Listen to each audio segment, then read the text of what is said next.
ఆ! వందనాలండి మరియమ్మ గారు. వందనాలండి యశ్వాస్ గారు. ఆ! చెప్పాలి దేవుళ్ళు మీ జీవితం ఎలా సాగుతుంది? దేవుడు అసలు మీ జీవితాన్ని ఎలా నడిపిస్తున్నారు? మీ విశ్వాస జీవితం ఎలా ఉంది? ఈరోజు మీతో పంచుకోవాలని చెప్పేసి మేము ఆశతో ఎదురు చూస్తా ఉన్నాం. చెప్పాలంటే ఫస్ట్ కానీ చాలా టైం పట్టిద్ది. ఆహ్,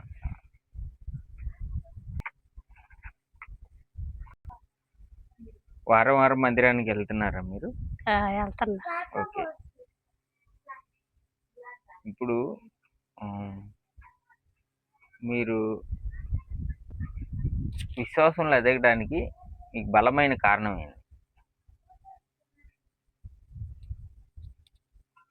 బలమైన కారణం. దాని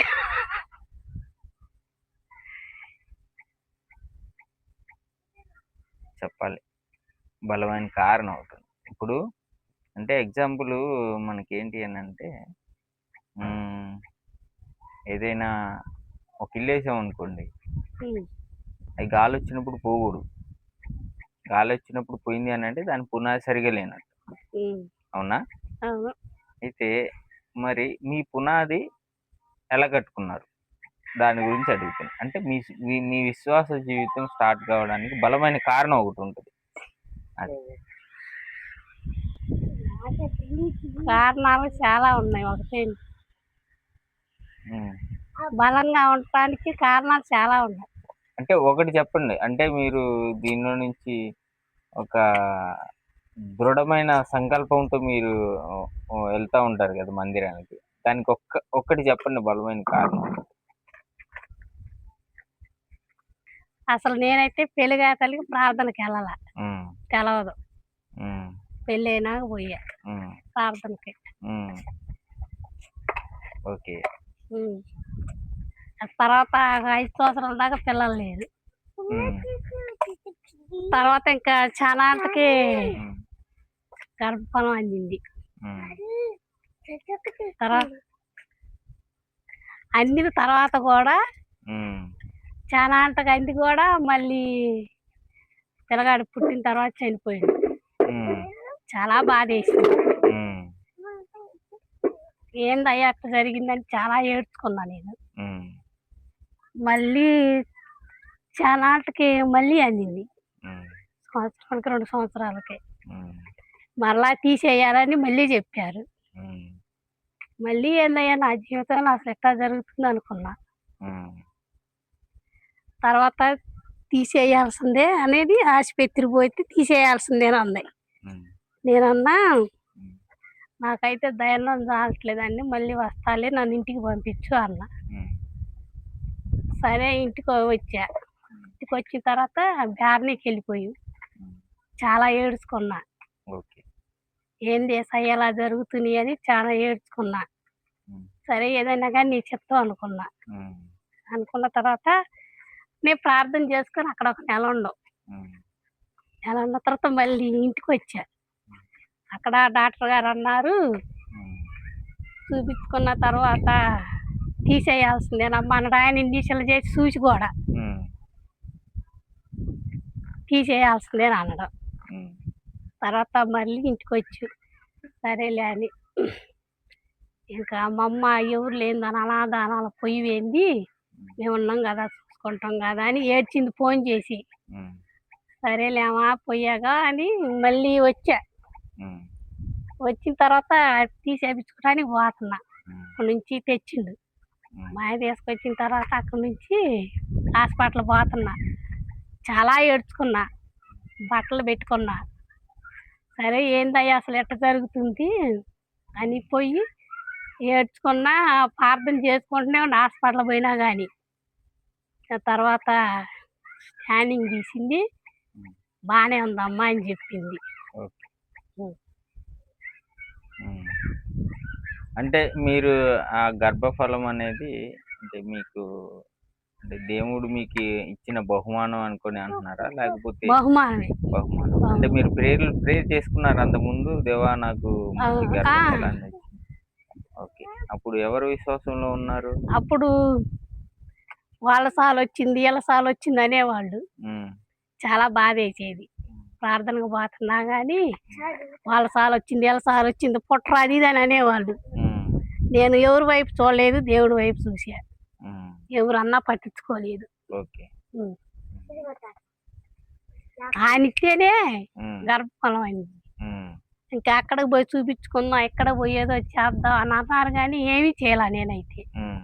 మందులు గూడా వాడలా కనీసం. ఓకే. కాతే చూపించుకున్నా, అవన్న ఇంకొకసారి రమ్మా అంది. హ్మ్. ఇంకోసారి ఎళ్ళినప్పుడు అమ్మ గర్భఫలం అన్నది. హ్మ్. కానీ కొన్ని కోల్పోయినా గానీ మళ్ళీ తిరిగి నాకిచ్చిండు. ఓకే. అది. దేవునికి స్తోత్రం. హ్మ్.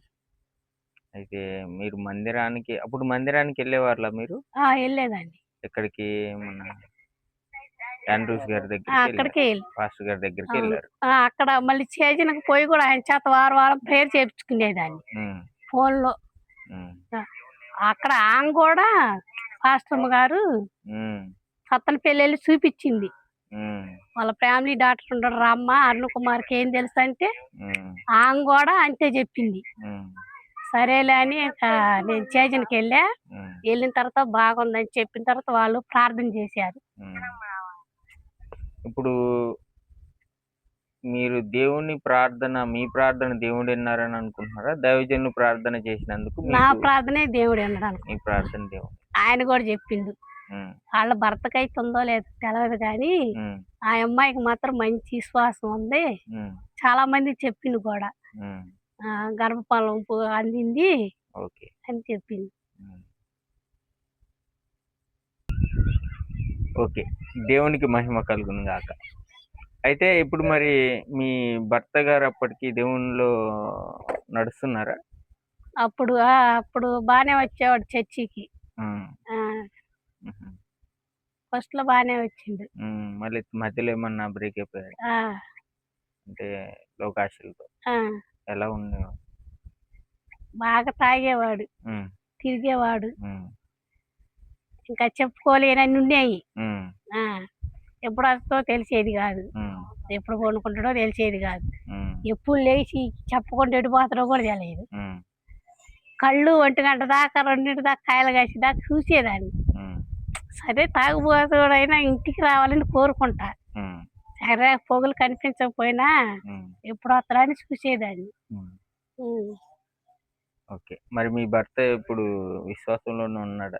ఎప్పుడు? ఇప్పుడు మరి లోకాశలతో ఉన్నాడా? ఇప్పుడు లేకపోతే ఆ అలవాట్లలోనే ఉన్నాడా? లేకపోతే ఆ! మారిపోయాడా? మారిపోయిండిప్పుడు. మారిపోయిండు. హ్మ్. అంటే మీ ప్రార్థన వల్ల మారిపోయాడా? లేకపోతే మీ విశ్వాసం వల్ల మారిపోయాడా?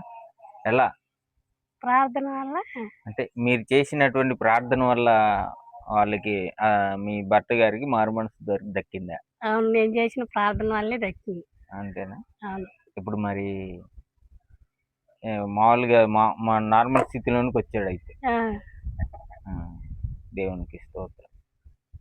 హ్మ్. మరి మందిరానికొస్తున్నాడా ఇప్పుడు? రావట్ల. మరి అలా ఎలా? మారిండు గాని రావట్ల వస్తాలే అంటుండు. ఓకే. క్లీన్ చేసి పెట్టారు మీరైతే. అది. పునాదెయ్యాలి. ఆయన ఓకే. మరి తను బంధువులు గూడా తన మీద ఇరత కలిగింది. ఆ! ఆ! ఎందుకమ్మా అట్లాంటోడితోటి వదిలేయరాదని గూడా అన్నారు. హ్మ్. కాదు దేవుడు ఖచ్చితంగా మారుతుడు. హ్మ్. నా దేవుడు మారుతుడని నేను ఏడ్చుకొని ప్రార్థన చేసుకున్నా. హ్మ్. మార్చిండు. హ్మ్. 10 సంవత్సరాలు ప్రార్థన చేశా. హ్మ్. 12 సంవత్సరాలు. హ్మ్. హ్మ్. హ్మ్. మారవమని. మారవమని. హ్మ్. ఉపవాసాలే ఉండానో, ఏమే చేశానో దేవుడికే తెలుసు, నాకే తెలుసు. హ్మ్. మొదటి స్థితికి రావాలి మేము. హ్మ్. ఏం కోల్పోయామో మాకన్నీ రావాలని నేను ప్రార్థన చేసుకున్నా. హ్మ్. మాకొచ్చినియి. మా ఓకే. భర్త కూడా మారిండు. హ్మ్. అదే. సంతోషం. హ్మ్. హ్మ్.